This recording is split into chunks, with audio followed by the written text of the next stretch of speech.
says I'm recording. Yay. All right. We are going to now do still section 2, day 3 of vectors.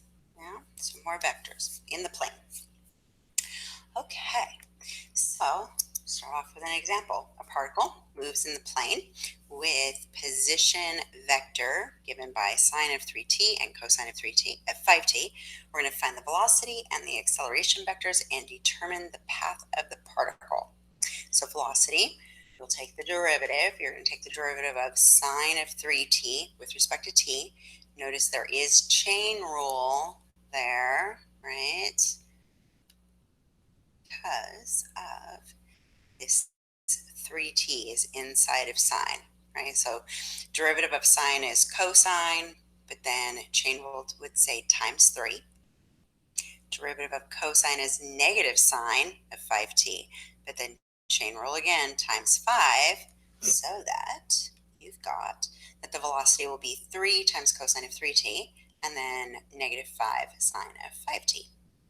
Acceleration is you're going to take the derivative of this guy, well, the whole thing, right? But so derivative of cosine would be negative sine, so negative sine of 3t times 3, but then chain rule would say times another 3. So we'll actually have a 9.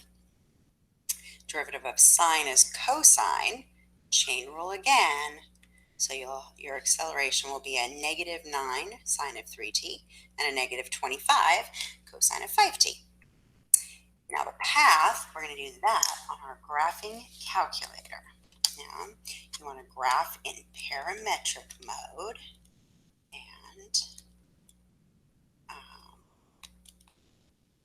right, so you want to hit mode, which is right next to the second button, and we want to switch to parametric. So you'll go down to, you'll see function on the 1, 2, 3, 4th line, I think. Arrow over to the right for parametric and hit enter, and then you can quit out of there. Once you're in parametric, by the way, make sure you're in radian mode. It should show radian mode up there. If not, hit mode and change it to radian. All right, so now when you hit y equals, it's not going to look like your normal y1 equals anymore. Instead, it should say x1t and y1t. Now, so under x1t, you're going to hit sine of 3, and you're going to get the t by just hitting that same x variable that we've been using. Just now it's going to show as a t instead of an x. Snazzy. And then under y1t, you'll hit cosine of 5t. So here, I don't know if it'll come out blurry or if it'll show my screen. Hopefully it shows it. So there's where I've got that. You put those in, and then we're going to hit window, and I'm going to change the Tmin to Tmax as a full revolution around the circle. So Tmin is 0, Tmax I'm going to put 2 pi. The step, let's do pi over 8. No, pi divided by 48.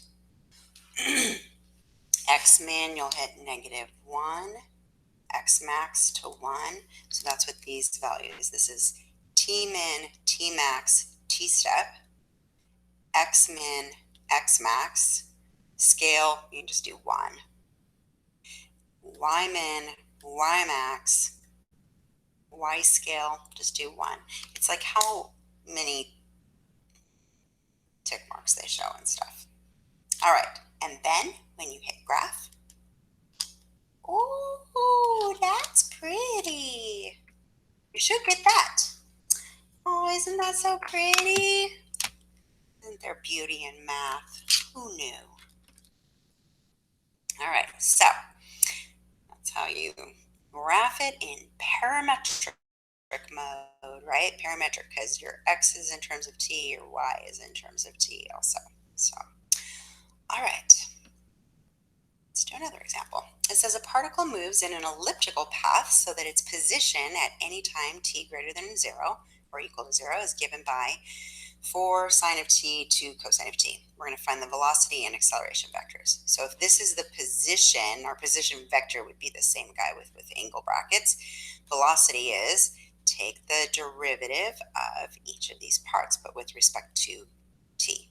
So derivative of sine would be cosine. You still got the 4. Chain rule, would be times 1, so no big deal there. Derivative of cosine is negative sine times 2. Chain rule would be times 1, so I got that. For acceleration, we'll take the derivative of these guys. And so derivative of 4 cosine t would be a negative sine times 4. And then derivative of sine is cosine, so a negative 2 cosine of t. So there's your velocity vector, acceleration vector. Going around an ellipse, going in an elliptical path. All right, now we want to find the velocity, acceleration, speed, and direction of motion for t is pi over 4. So plug it in, right? For velocity and acceleration, it'll be easy. Plug pi over 4 into the t on each of those. Your velocity will be 4 times cosine of pi over 4. And the y part will be negative 2 times sine of pi over 4. We know the exact values for pi over 4. I know cosine is rad 2 over 2 and sine is rad 2 over 2. So plug that in and simplify, and you'll end up with a 2 rad 2 comma negative rad 2. Do the same thing for acceleration, plugging in pi over 4 into t. And you'll get negative 4 sine of pi over 4 and a negative 2 times cosine of pi over 4. And we know sine of pi over 4. We know cosine of pi over 4. Rad 2 over 2 and rad 2 over 2. So you end up with an acceleration vector at pi over 4 there as those guys. Ran out of room on this slide, so I got to go to the next one. We still have to answer questions for part B, right? We need speed and the direction of motion. So for speed, you're going to take the velocity vector and find the magnitude, right? We want the length of this vector. So that's what the next slide will be. Speed. Come on. You want the magnitude of the velocity vector. You have just written acceleration, right? So don't do the acceleration one. Look back at velocity and find the speed by doing Pythagorean theorem on those guys. So rad 2 rad 2 squared would be 8, and negative rad 2 squared would be 2. So you end up with the square root of 10. There's your speed in exact. Right? And then direction of motion is when you take the velocity and you divide it by its magnitude. So we already have the velocity vector. That was this guy right here, and we're going to divide it by rad 10. And so I just put it inside the vectors, right? 2 rad 2 divided by rad 10, negative rad 2 divided by rad 10. And who knew when we would allow you to leave those radicals in the denominator? Just leave them. Don't rationalize. Actually, those would be really friendly, right? I don't know why we didn't rationalize those. Rad 10 would be rad 20, which would be 2 rad 5. Whatever, it doesn't matter. We left them, so you can leave them. All right, so that's it for part B. We found the velocity, we found the acceleration, we found the speed, we found the direction of motion. Direction of motion is just the same vector as velocity, but just a unit vector. Right? This vector that we wrote right here would have a length of 1 because we divided it by its magnitude. So that's direction of motion. All right, part C wants us to sketch the path. So I'm going to show you how to do it by hand, not using your calculator. We're going to sketch the path of the particle. So we've got that x is 4 sine of t. We have y is 2 times cosine of t. So I'm going to do the little tricky trick of, I'm going to isolate sine, And I'm going to isolate cosine in this one and this in probably this chapter, but before we left. So much has happened since we left. I feel like this was months ago, but I think it was just a few days ago, right? That if you square both of these and then add them together, you'd have x over 4 squared plus y over 2 quantity squared equals sine squared plus cosine squared, which is the Pythagorean identity. It's equal to 1. So that it's x squared over 16 plus y squared over 4 equals 1. And if you remember, that is an ellipse centered at 0, 0, with an x radius of square root of 16 would give you 4. Square root of 4 would give you 2, so the y radius is 2. So you'd go 4 units left and right from center, 2 units up and down from center. And there's your ellipse. And so, and then they want the velocity vector at the point 4, 0. So here's the problem is here they gave you a point. They gave you an x and a y value. They did not give you t. And your velocity vector is defined in terms of t. Yeah. So you want, so let's figure out at when the position is 4, 0, which is right here, right at that point right there, what's the t value, so that way we can find what the vector for velocity would be. All right, so your x value, your position, right, is 4 sine of t. So set that equal to 4 since this is 4. Your y position is 2 cosine of t. Set that equal to 0. And we want to solve for t here. So this would be what? When sine is 1, and sine of t is 1, here would be when cosine of t is 0. And when sine is 1 and cosine is 0, your t is pi over 2. So you need t in order to plug it into your velocity vector. All right, so now I plug in a pi over 2 into my velocity vector, and I would get 4 times cosine of pi over 2 and negative 2 times sine of pi over 2, which will give you the vector 0, negative 2.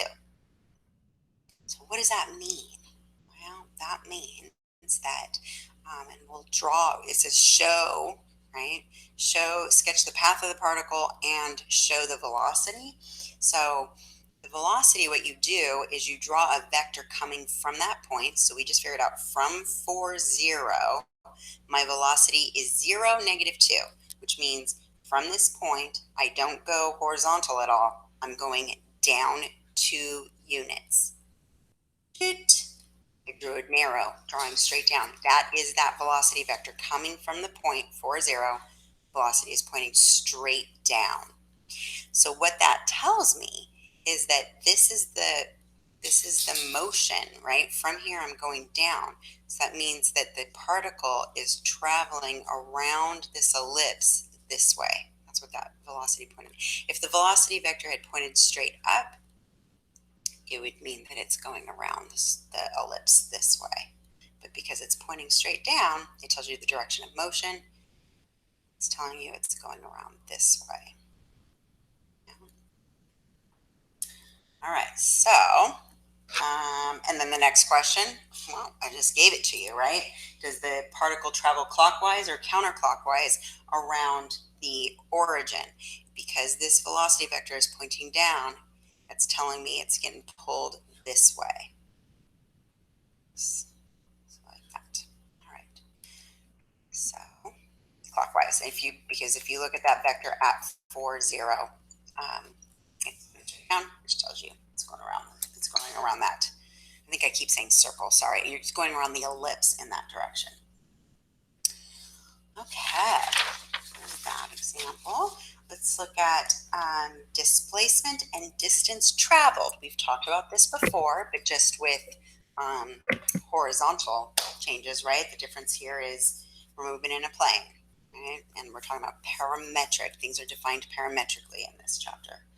All right, so there's a definition. We suppose a particle moves along a path in the plane so that its velocity at any time t is given by this, where v1 and v2 are integrable.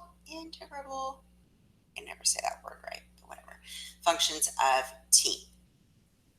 Yeah, so that is, oh, so that's the suppose. And and then I ran out of room apparently and went to a new slide. That's lovely. Okay, whatever.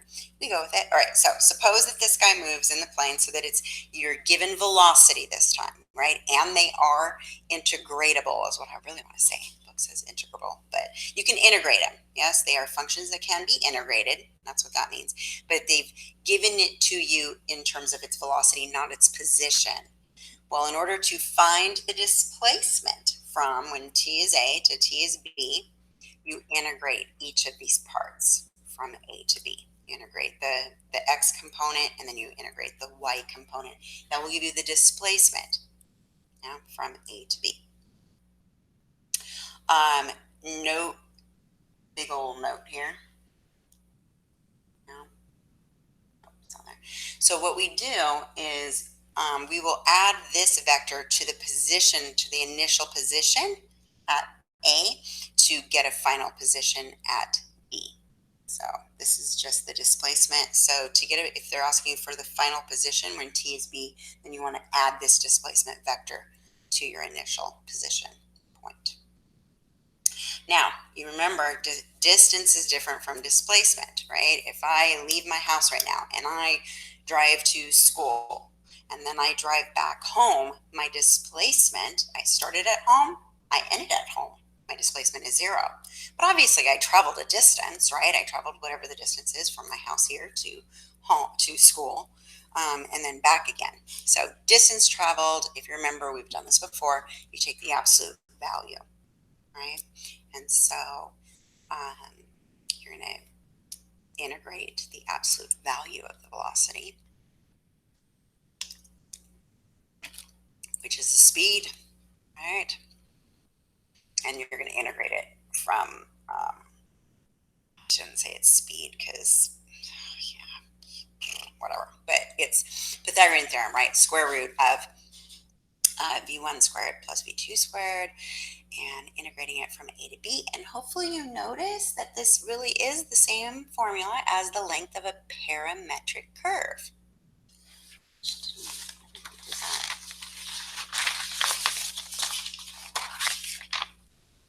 Did we do that? Yes, we did that on day 1 of section 1.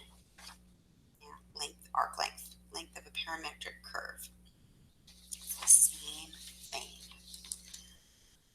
Okay, so I think we have an example now. Yes? Yes. A particle moves in the plane with velocity vector given by this guy. Looks very complicated, right?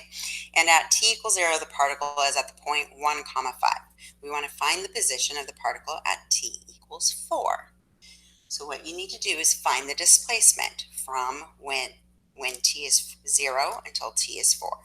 So let's find the displacement, because then our final position will be that initial position, which is not helpful. Here's your initial point.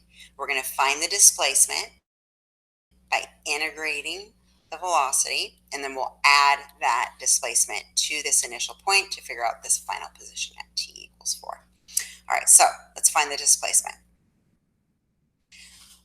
It is integrating from 0 to 4 of each of these components. So t minus 3 pi cosine of pi t dt, and then 2t minus pi sine of pi t dt. Now, I do some math magic right now on this slide. So I added in a little slide to show you, you can compute this by hand. And in fact, we have to compute it by hand. But for some reason, I didn't show the work right here. Just went, boop, it's this. So I'm going to go to a different slide real quick to show you the work, right? You can totally find antiderivative of this, right? Antiderivative of t is 1/2 t squared. Antiderivative of, so 3 and pi are just numbers. That's a constant, so this isn't product rule. So you want the antiderivative of cosine of pi t. So antiderivative of cosine would be sine, but then pi t, that's a constant times t, you'd have chain rule. So you would have multiplied by pi, so you got to undo that, right? Okay, so I'm going to go to this other slide real quick. So ignore this for a minute. Boop, boop, boop, boop, boop. Okay, I know, I did it all at once, right? Okay, so integrating this x part, right? You got 1/2 t squared, and then antiderivative of cosine of pi t would be sine of pi t times pi. Well, divided by pi, because the chain rule would have said times pi. So I'm taking negative 3 pi, dividing it by pi, and then times the sine of pi t. You can double check yourself if you took the derivative of this guy. Pop and drop 2, it would leave you with a t.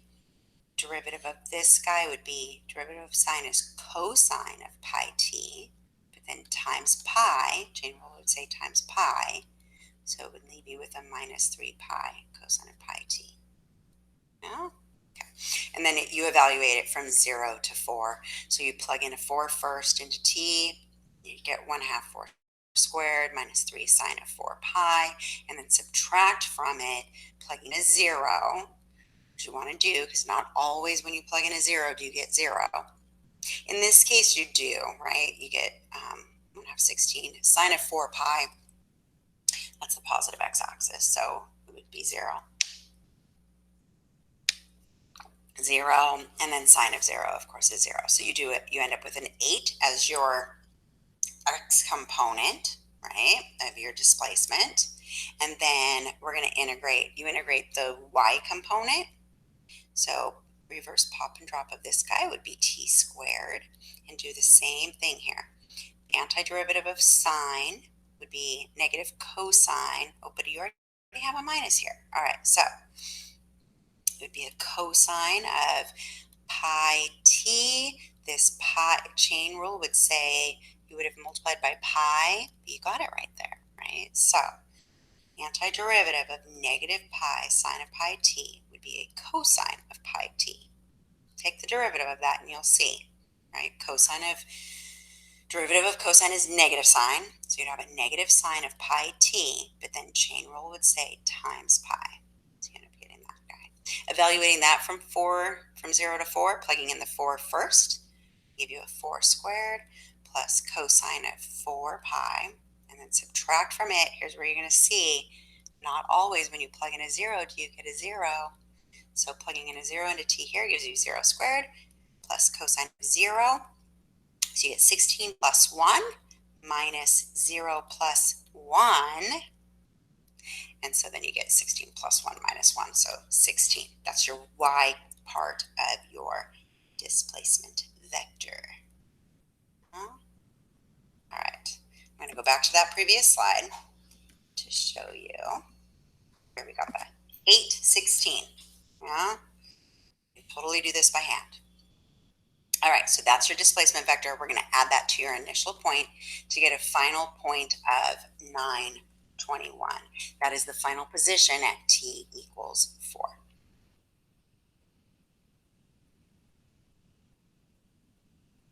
Okay, then they want you now to find the total distance traveled. Because it might have went meow, meow, meow, meow, meow, meow, meow. Who knows, right? And in fact, before we finish, you're going to see the path that it actually does this little meow, right? So, okay. So, part B, what's the total distance traveled? Well, you're just going to take do Pythagorean theorem, take the integral of the Pythagorean theorem on these x and y values. All right, we're definitely using a calculator for this. You're not going to, oof, oof. Oh, it's nasty. Can we even do it by hand? You might be able to, but we're not. Let's just say can't. We probably can, but whatever. That'll be for next year if you continue on with me. All right, so putting that in my calculator, I end up getting, which I shouldn't have spoiled it for you, but whatever. Test out that you know how to put this in your calculator. What happens when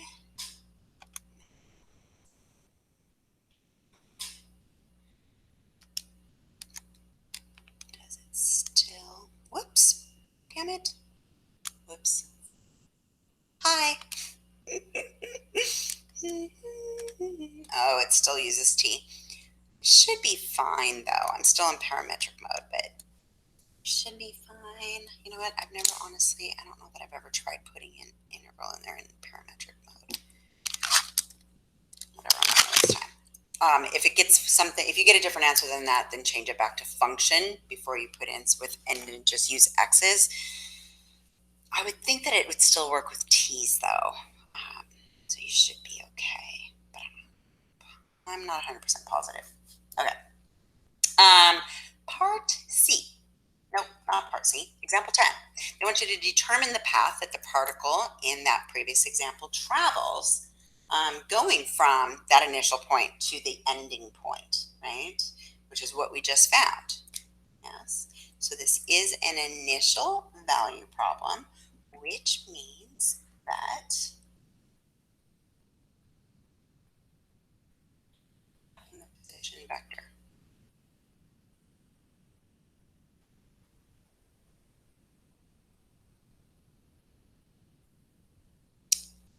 All right.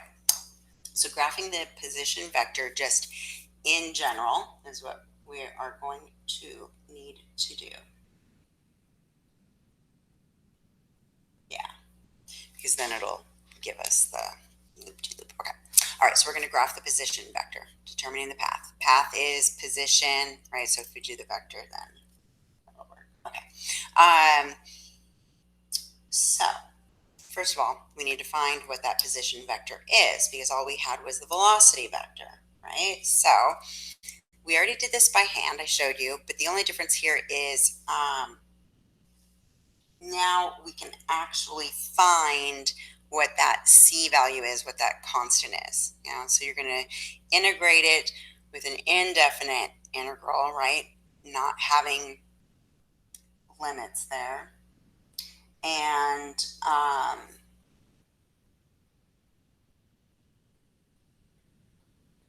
yeah.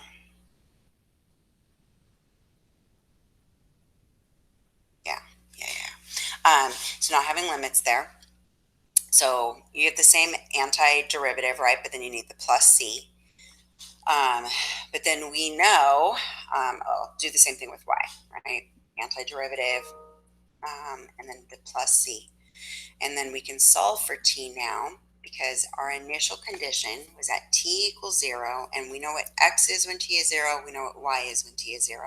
So we're going to plug in a 1 into x, 0 into t, and solve for c.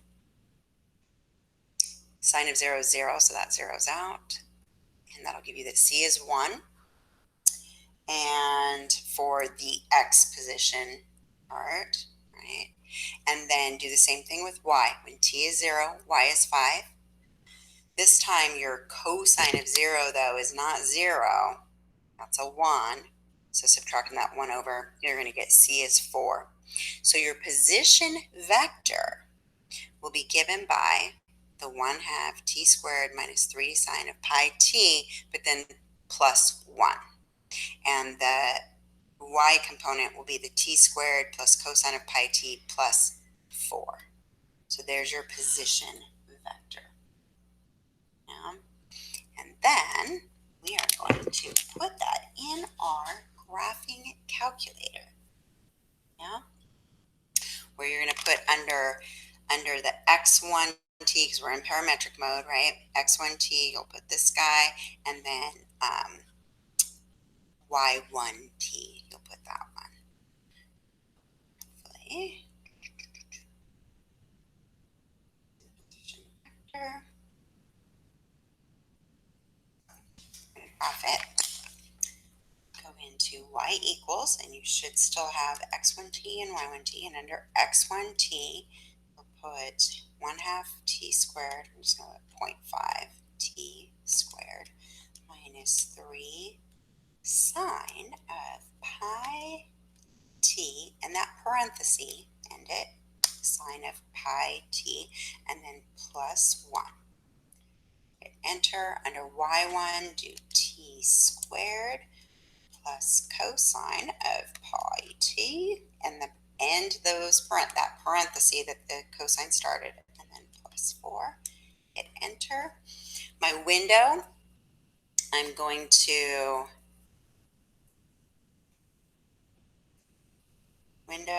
go t minimum 0, t max 4, my step, do pi divided by 48. And then everything else, forget about it. Let's hit zoom, and then 0 will give me zoom fit. And you can even see the movement that it did, right? My screen here is static, but when you did it, it should have went, pretty, huh? Oh, so pretty. Okay. All right, there's your homework. And what does it say? A long time ago in a classroom far, far away, Mr. Kenobi, calculus, may the force be with you. Math lessons from the Jedi.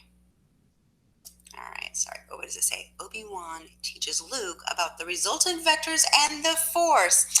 Oh, so cute. Love it. Okay. All right.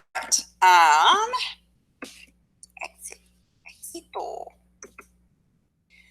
All right, so I hope you all are still doing well. Hope that makes sense. Come see me during office hours if it's not making sense or you have any questions, or if you just want to say hi, you just come on by and go, hi. Okay. All right. Hope you guys have a good day. Bye.